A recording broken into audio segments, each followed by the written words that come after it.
Hi, I'm going to read chapter 12 of Fish in a Tree. It's called, What's Your Problem, Albert? Light from the hallway pours into my room as my mom opens the door. Hey, honey. Hey, I came in to check on you. You seemed very quiet at dinner tonight. Something going on? Mean kids at school. Oh, Allie Bug, I'm sorry you had to put up with that. What happened? Well, the kids who were mean? Yeah, I was kind of one of them. Oh, she says with a sigh. I'm surprised by that, Allie. Tell me what happened. Those girls that came into Peterson's that time, well, they asked me to have lunch with them. I sat at their table, but then they started being mean to this kid named Albert about his clothes. I look up into her eyes, and I went along with it. I feel bad about it. My mom brushes my forehead with her fingertips. You're not a little girl anymore, Allie, so it's not too soon to decide what kind of person you want to be. Of course, I know what kind of person you are, and I love you for it. She kisses me on the forehead. You made a mistake, everyone does. Just do your best to make it right. That's all. The words "I'm sorry" are powerful ones. Yeah, okay, I'll make it right with him. That's my girl, she says, kissing my forehead one more time before leaving. The next morning at school, I am wondering how I can make things right with Albert. I'm drawing a pigeon wedding in my sketchbook. I don't know that Keisha is standing behind me. You drew that? I move my arm to cover it. Why would you cover it? If I could draw like that, I'd put a commercial on TV about it. Thanks, I mumble. I don't know why I'm embarrassed, but I am. Keisha sits in her chair as I stare at her head full of thin braids, thinking it must take 3 days to do all that. So beautiful. I just love it.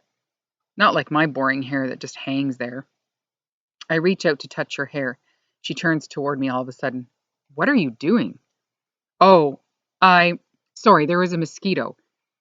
Sometimes I can't believe the things I do. It's like my arm has its own brain.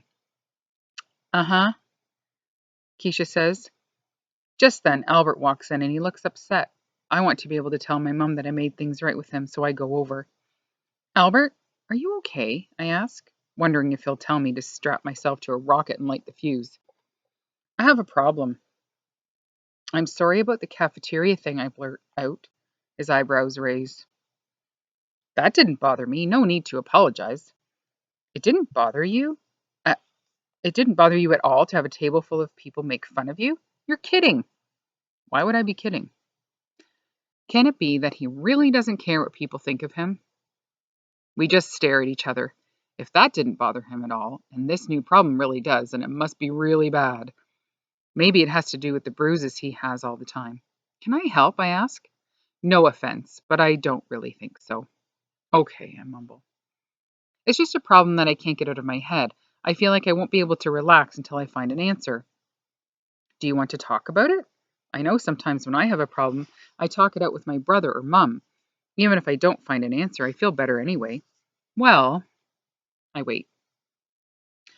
I've just been wondering, if an insect is flying inside a moving train car, is it traveling faster than the train itself? And if the insect flies in the opposite direction that the train is moving in, is it then traveling more slowly than the train? Obviously, if the fly is on the wall, it is moving at the same speed, as long as it isn't walking. But the movement within a movement is a puzzle to me. Oh, he turns to me, a little intense. You can see the problem here. He doesn't ask, he tells. I know he doesn't really think I can help. Who knows if I could possibly figure out the science part of what he's talking about, but my mind shows me that insect in that train car. It's a dragonfly with brilliant greenish blue wings and tiny goggles over its eyes. The car is old, with dark wood walls and dark green curtains, like from Grandpa's westerns, and the people have old-fashioned clothes.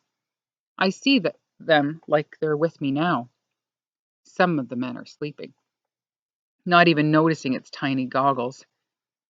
Ladies with the most beautiful dresses sit there too. And I see a girl who is with her mother, and her mother keeps asking the girl if she's enjoying the ride, and the girl keeps saying yes, being sure to have a happy-sounding voice. I don't know everything about that girl, but I do know that she has a lot more to worry about than an insect on a train. She doesn't fit in. She's all dressed up in fancy clothes and has to pretend to be someone she's not. She wants to muck around, help build fences. She wants to ride a horse the real way, not side saddle like her mother insists. When I come back from my mind movie, Albert has already walked away, but I don't care.